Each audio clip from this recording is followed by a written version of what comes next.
কার্মিক relationship শেষ হওয়ার পরে সবার একটা প্রশ্ন থাকে যে আমার সাথে যে কার্মিক বন্ডটি ছিল বা আমি যে তার জন্য এত কষ্ট করলাম, তো তার ফল কি সে ভোগ করবে?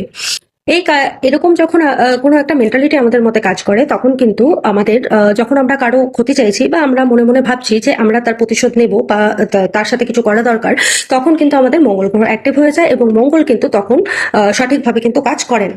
তো কার্মিক রিলেশনশিপ শেষ হওয়ার পরে আপনাকে যে কাজটি করতে হবে সেটা হচ্ছে আপনাকে পুরো নিউট্রাল থাকতে হবে।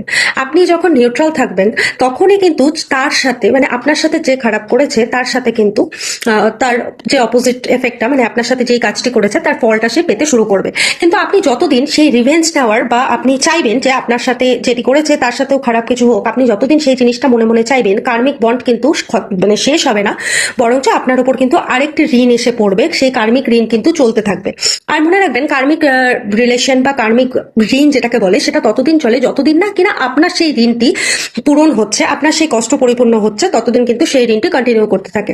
সেই ঋণ কিন্তু কম করা যায় না, কিন্তু সেই ঋণের থেকে একটা মুক্তির উপায় হচ্ছে, তো আপনাকে সেই রিভেঞ্জের চিন্তাটা না করে, আপনাকে সেই কথা না ভেবে, আপনাকে সেই আপনার যে কার্মিক যে ঋণটি চলছে সেটা আপনাকে ভগবানের হাতে তুলে দিতে হবে বা ইউনিভার্সের উপর ছেড়ে দিতে হবে। আপনি দেখবেন যখন আপনি মুভ অন করবেন, আপনি যখন গ্রো করবেন, তখন দেখবেন আপনার সাথে যে খারাপ করেছে তখন কিন্তু তার সাথে অটোমেটিক খারাপ হওয়া শুরু হবে।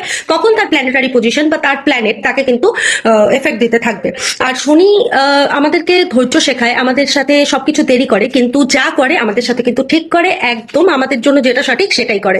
তার জন্য আজকের থেকে কারোর সাথে রিভেঞ্জ না নিয়ে, কাউকে কোনো প্রটেস্ট না করে একটু নিউট্রাল থাকুন।